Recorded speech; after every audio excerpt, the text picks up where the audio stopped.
On peut envisager la veille foncière citoyenne de plusieurs manières possibles. On peut envisager de partir seul, c'est-à-dire, moi je suis tout seul dans mon coin et je décide de faire des choses. On peut décider de le faire parce que on a été en lien avec un porteur de projet qui veut s'installer sur notre territoire et on a envie de lui trouver de la terre. Donc je pars du porteur de projet, de ses besoins et j'essaie de lui trouver avec lui, évidemment, des solutions foncières. Ça serait une vision, on va dire, à court terme. J'ai en face de moi un porteur de projet qui veut s'installer, qu'est-ce que je fais pour lui? Ça peut être aussi une vision à moyen terme, c'est-à-dire, là, c'est plutôt une entrée territoire, c'est-à-dire, sur mon territoire, j'identifie des friches agricoles et j'ai envie qu'il y ait des paysans qui viennent s'installer sur ces friches et du coup, je vais entamer un travail de repérage et d'identification sur ce foncier disponible. Ou bien on a l'approche en groupe. Là, c'est des approches un peu plus longues qui peuvent se faire donc un groupe de citoyens de terre de liens, partenaires à l'installation. On va le voir dans différents témoignages. Ça peut être avec la SAFER, la Chambre d'Agri, le réseau Impact. Quand c'est en groupe, il y a un préalable qui est absolument nécessaire, c'est de définir les objectifs ensemble. L'avantage quand on est tout seul, ça va un peu plus vite en termes d'objectifs, mais en groupe, il y a vraiment ce préalable qui est absolument nécessaire. Une fois que on sait à peu près, on voit déjà qu'à ce stade-là, il peut y avoir 4 formes de veille foncière citoyenne. Là-dedans, ces veilles foncières citoyennes, on a repéré de manière assez récurrente. Ça consiste essentiellement, toujours par commencer à faire du repérage. On repère du foncier. On peut repérer du foncier à travers ce qu'on appelle les mouvements en cours. Des terres qui sont en vente, des terres qui vont être allouées, des terres qui vont être à transmettre. Donc, il y a les mouvements en cours. Dans les mouvements en cours ou des terres vacantes. On sait, voilà, repérer à qui elles sont. Il ne se passe rien. On ne sait pas si elles sont en vente. On ne sait pas si elles sont allouées. Et en déclinaison, derrière, on va avoir affaire à du foncier qui va être soit du foncier privé, c'est un propriétaire privé qui peut être agriculteur. Donc, par exemple, une ferme à transmettre, on peut le classer dans les mouvements en cours. Ça peut être du foncier privé non agricole, du propriétaire privé lambda, qui veut vendre son bien, ou qui n'en fait rien. Donc, s'il veut le vendre, c'est un mouvement en cours. S'il n'en fait rien, c'est une terre vacante. Ou ça peut être aussi, on peut repérer dans tout ça du foncier public. Voilà. Donc, on va, dans tous les cas de figure, faire du repérage de foncier. Tout à l'heure, on aura un peu d'imagerie sur comment faire du repérage. Ça, c'est le préalable. Une fois qu'on a repéré le foncier, qu'il soit disponible ou bientôt disponible, il va falloir évaluer son potentiel. Donc là, il y a toute une série de questions à se poser sur le potentiel agronomique, l'accessibilité, les réseaux, le zonage. Et une fois qu'on a évalué on a fait un diagnostic du potentiel de développement de projet agricole, on va entrer sur des phases de négociation en fonction de l'interlocuteur qu'on a en face, privé, public, agricole, non agricole. Donc on voit que la veille foncière citoyenne, c'est très large, on peut le prendre par plein de bouts différents, qu'on passe nécessairement par des phases de repérage, de diagnostic et de négociation. Les prochaines diapositives, c'est plus pour pouvoir visualiser un petit peu qui sont les acteurs et quelles sont les données qu'il peut être intéressant d'aller chercher au niveau d'un territoire préalablement défini. Donc la première chose qu'on peut identifier, ce sont les personnes. Donc comme l'a dit Valérie, qui sont les propriétaires fonciers, qui sont les personnes qui utilisent ce foncier et des personnes éventuellement impliquées. Donc dans les propriétaires ou les personnes qui utilisent le foncier, on va retrouver les agriculteurs, on va retrouver éventuellement des personnes morales, dans des personnes physiques, dans les personnes impliquées, ça va des agriculteurs qui peuvent être au courant qui cultivent à d'autres endroits, ça peut être la SAFER, ça peut être des habitants, ça peut être des notaires, une agence immobilière, des sites internet comme Le Bon Coin, et ça peut être également des collectivités. Il y a plusieurs tableaux que vous pouvez confectionner vous-même avec un certain nombre de données qui peuvent vous permettre voilà, de localiser des parcelles qui vous sembleraient intéressantes, d'en définir la surface, d'en définir la propriété, de définir qui est l'agriculteur en place. Alors le preneur et l'utilisateur, c'est pas toujours pareil. Et ensuite le type de bail. Alors le type de bail, c'est extrêmement important parce que si vous trouvez par exemple une commune vous dit ah bah là-bas on est propriétaire de 3 hectares, s'il y a un bail avec un agriculteur, il est absolument impossible de récupérer des terres comme ça. Si on est sur un bail précaire, il faut savoir pourquoi on est sur un bail précaire, si on reprend ce bail, quel est l'impact pour l'agriculteur qui le cultive. Donc c'est extrêmement important de savoir comment se fait l'allocation entre le preneur et son propriétaire. Si les terres sont cultivées après quel que soit le bail, il faut évidemment, quel que soit le bail et quel que soit le propriétaire public ou privé, en savoir plus sur l'agriculteur en place. Quel âge il a, où il habite, combien il cultive. Alors où il habite, c'est important parce que par exemple vous allez être sur la commune X. On va vous dire c'est Gérard qui cultive cet îlot-là et en fait Gérard il habite dans la commune qui est à côté, voire même plus loin. La surface cultivée et bien sûr ce qui est important de savoir c'est s'il y a un projet de transmission, si la personne souhaite arrêter l'activité, on pourrait y ajouter plein d'autres choses. Est-ce que c'est déjà quelqu'un qui est en bio? Est-ce que c'est quelqu'un qui fait déjà des circuits courts? Est-ce qu'on trouve que c'est une petite ferme?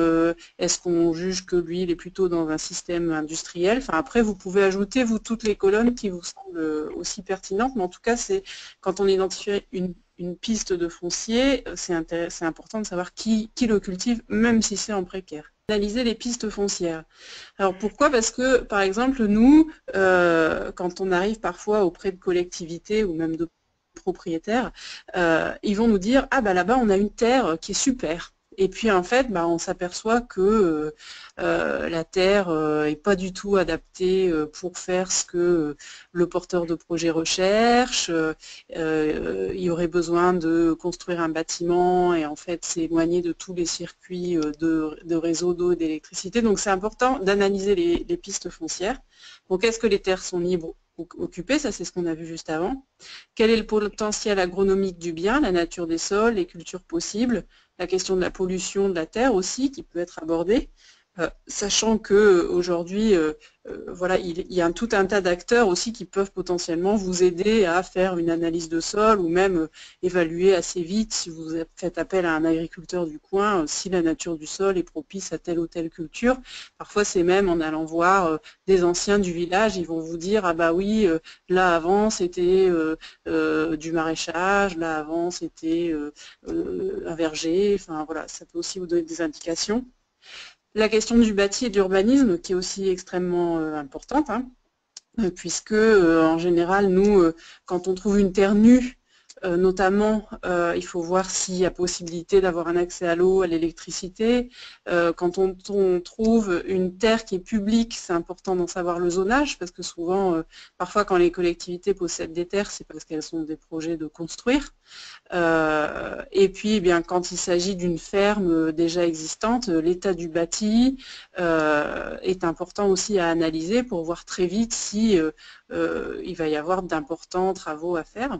Et bien sûr, l'environnement du bien, l'accès, la question du logement, les contraintes environnementales, réglementaires, mais ça peut aussi aller plus loin. Ça peut aussi être, est-ce que l'élu, il est plutôt ouvert à accueillir un nouveau porteur de projet sur sa commune, ou bien est-ce qu'il va lui mettre des bâtons dans les roues, même chose pour les agriculteurs. Ça peut être, il y a un groupe de consommateurs potentiels. Enfin, voilà, toutes ces choses-là à caractériser.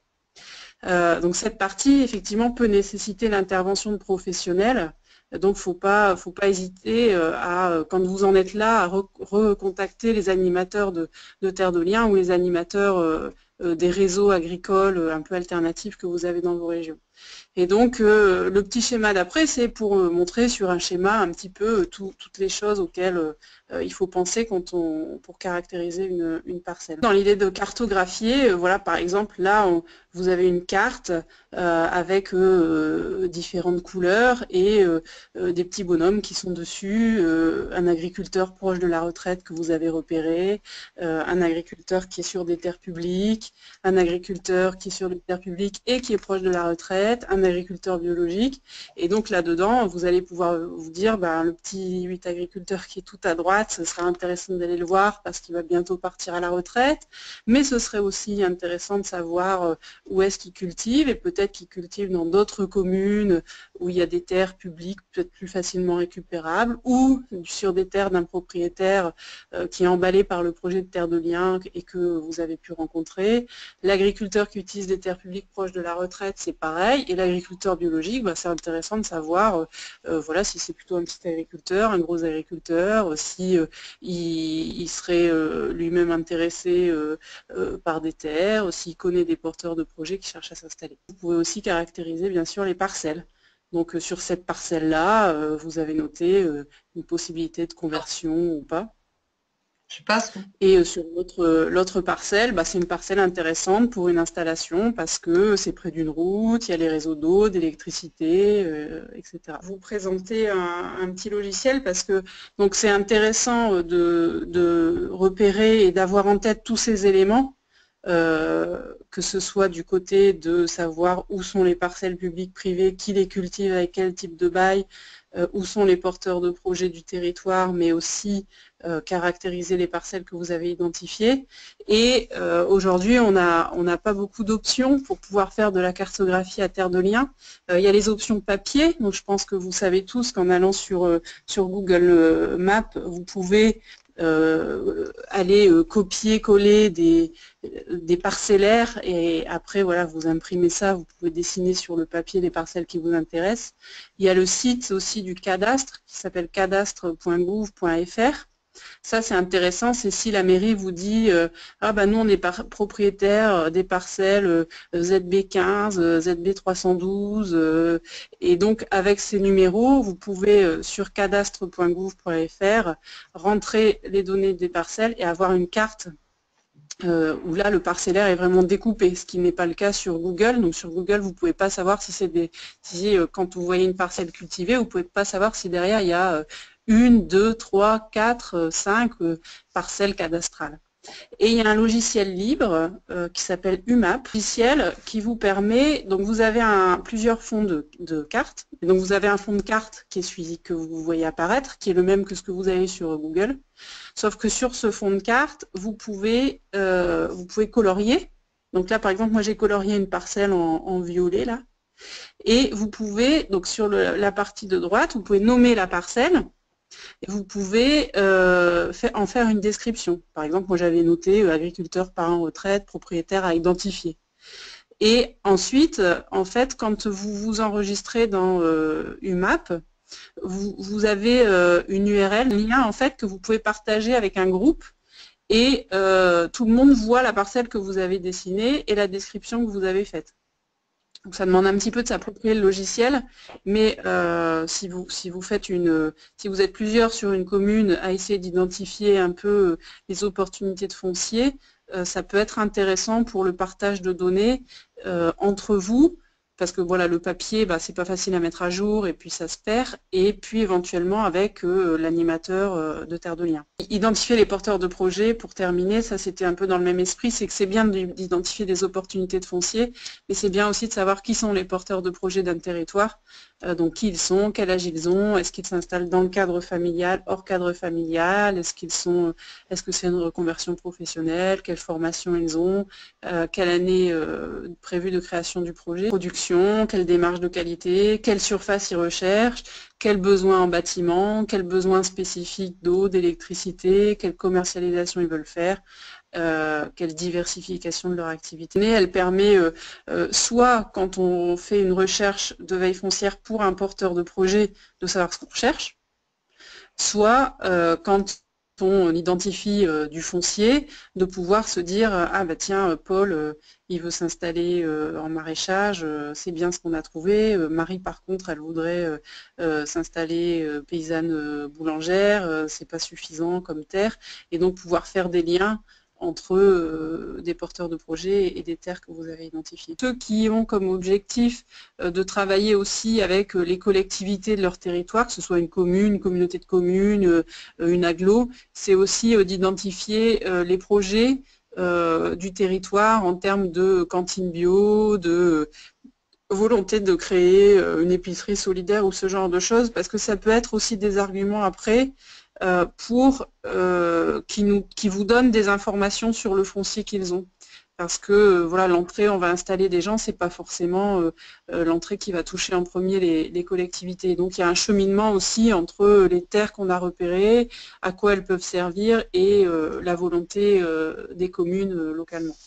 On a listé une série de points de vigilance sur la question de la veille foncière, points de vigilance sur lesquels il faut qu'on travaille, qu'on avance. Et notamment, la première entrée, c'était la question de l'accès aux données. Donc, Stéphanie nous a présenté tout un protocole pour récupérer de la donnée, mais elle n'est pas évidente. La question des données, des cartographies qui sont mouvantes, changeantes, donc il faut pouvoir réactualiser aussi la question des données. En fonction du type de foncier repéré, que ce soit du privé, du public, il va falloir adapter son discours.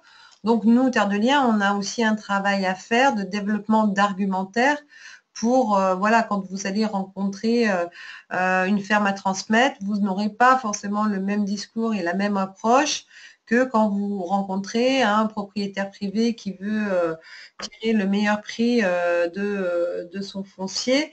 Et comment, par exemple, comment amener un propriétaire spéculatif à envisager sa terre d'une manière différente et l'envisager comme un support nourricier. Un des points de vigilance qu'on a identifié, c'est la question du temps. C'est-à-dire qu'aujourd'hui, on n'a pas énormément de recul sur toute la méthodo et les perspectives des différentes stratégies de veille foncière citoyenne.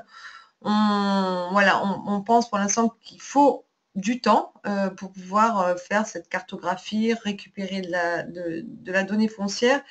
Donc, un des points de vigilance, c'est de se dire si aujourd'hui on se lance dans la veille foncière citoyenne, il faut s'imaginer que, pour l'instant en tout cas, ça demandera du temps et qu'avec l'expérience, on va améliorer nos pratiques, on va améliorer nos regards, améliorer nos outils.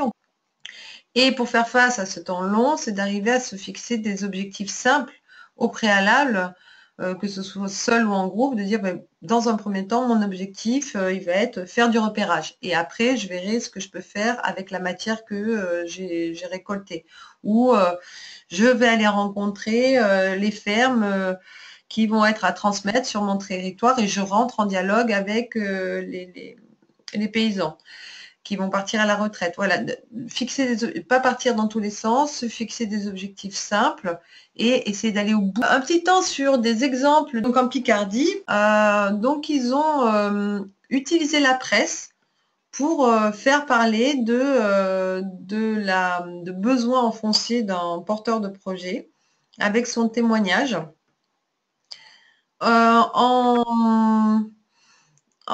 Toujours en Picardie, donc là, c'est voilà, c'est un bénévole qui a fait cette démarche seul, d'aller voir la mairie, de consulter le cadastre, la liste des propriétaires, et à l'issue, il y a eu des installations. Rhône-Alpes, ils font des comités locaux d'installation.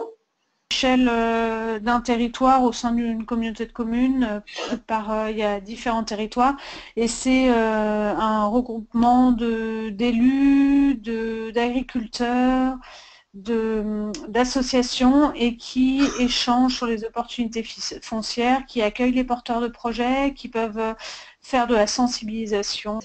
On retrouve ce type de dispositif en Limousin aussi, où ils ont créé une cellule de veille foncière avec la SAFER, la Chambre d'agriculture et des élus et Terre de Liens, où là, ils sont plutôt partis de deux projets et ils ont essayé de trouver du foncier pour ces projets. En Rhône-Alpes aussi, dans des exemples un peu originaux, ils avaient fait des campagnes d'affichage à l'échelle d'un village sur paysans sans terre, wanted. Voilà, c'est une manière de sensibiliser son territoire. Nord-Pas-de-Calais, un exemple de mobilisation par l'envoi de courriers aux propriétaires agricoles et pour les sensibiliser. Et en Pays de Loire, on a l'exemple de Vigifoncier. Donc Vigifoncier, c'est un outil qui est développé par la SAFER qui permet d'avoir de l'information foncière, mais normalement à destination de la collectivité qui a conventionné avec la SAFER. Mais là, en Pays de Loire, l'originalité, c'est qu'ils ont conventionné que la collectivité, elle transfère les informations à des associations locales, là essentiellement environnementales, et les associations donnent leur avis sur les mouvements fonciers. Et du coup, ça donne accès à de la donnée foncière. Voilà des exemples de veille foncière citoyenne un peu originales qui peuvent nous inspirer.